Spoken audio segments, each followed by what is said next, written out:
Hello, hope you are fine. Your program setup is ready now. Almost it is final. Now I will show you first of all HMI screen. This is HMI screen. You can see that tagging machine simulation. There is a start button, stop button, counter counting large boxes, counter counting small boxes, and there is a reset button for resetting both counters.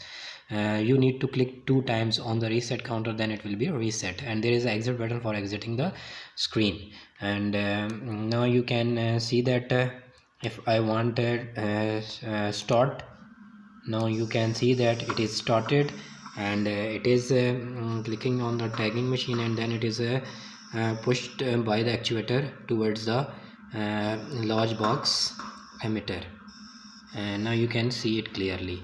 And now it can be seen that the large boxes are counting 1 2 3 4 and etc. And if I show you, the number is also showing here. You can see that it is also showing up.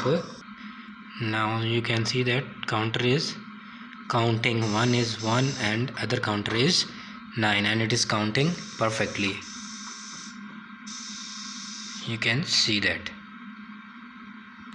And if I zoom out the whole scene,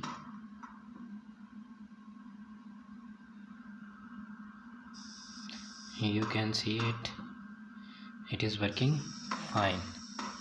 Now if I want to reset counter, you can see that it is reset, and you need to click 2 times. Now you can see it is updating again.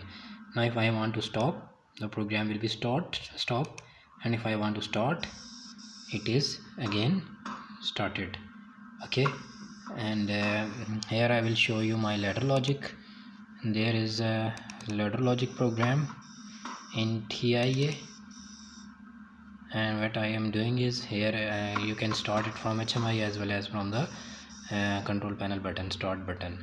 And here I am counting and the sensor values, and then activating the actuator, both actuators. And here is the third actuator, which is pushing large boxes to one side of the meter. Here is the counter that is counting. Here is the second counter, and then I am just moving simple values. And now you can see that it is working perfectly. And that's all.